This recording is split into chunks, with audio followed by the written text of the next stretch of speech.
আসলে তুই অন্ধ হয়ে গেছিস ওকে বিয়ে করার পর। কোনটা ঠিক কোনটা ভুল সেই জ্ঞানটাও তো হারিয়ে গেছে।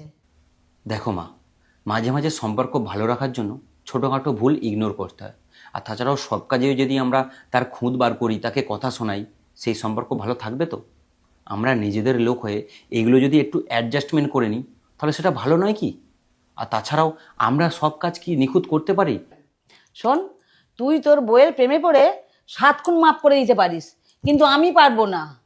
তাকে তো বাইরের 1000 টাকা সামলাতে হয় না, তাই সেই বাড়ির এতটুকু কাজও ভালো করে করতে পারবে না। আমি যখন ছোট ছিলাম তুমি আমাদের বাড়িতে একদিন পোলাও বানিয়েছিলে, আর সেই পোলাওতে একটু চিনি বেশি হয়ে গেছে বলে বাবা তোমাকে কত কথা শুনিয়েছিল, তুমি কত কষ্ট পেয়েছিলে। তুমি আমাকে কাঁদতে কাঁদতে বলছিলে এত কষ্ট করে পোলাও বানিয়েছি, তোর বাবা সেটা দেখলো না। আমি তোমাকে এটাই বোঝাতে চাইছি, আমরা যদি একটু অ্যাডজাস্ট করে নিই তাহলে মেয়েটাকে কষ্ট পেতে হবে না। আর না হলে মুখের ওপর তো বলেই দেওয়া যেতে পারে।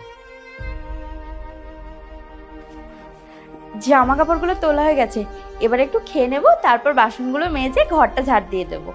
আচ্ছা তুমি খেয়ে নাও। রান্না কেমন হয়েছে বললেন না তো মা? রান্না খুব ভালো হয়েছে বৌমা, আমার খুব ভালো লেগেছে। থ্যাংক ইউ মা। আর একটু দেবো কিছু? তুমি অনেক পরিশ্রম করেছো, এবার তুমি খেয়ে নাও। আর বাড়ির কাজ করতে গিয়ে তোমার উপর যথেষ্ট প্রেশার পড়েছে, তাই আমি ঠিক করেছি এবার আমি একটা রান্নার কাজের লোক রাখবো, তাতে তোমার অনেক হেল্প হবে। এ বাবা, না না, এই তো কটা কাজ আমি ঠিক করে নেব, আপনাকে কোনো লোক রাখতে হবে না। এটা নিয়ে আমরা পরে আলোচনা করব, তুমি এখন যাও, গিয়ে খেয়ে নাও। হ্যাঁ বৌমা, তুমি খেয়ে নাও, যাও। আচ্ছা ঠিক আছে, আমি যাচ্ছি।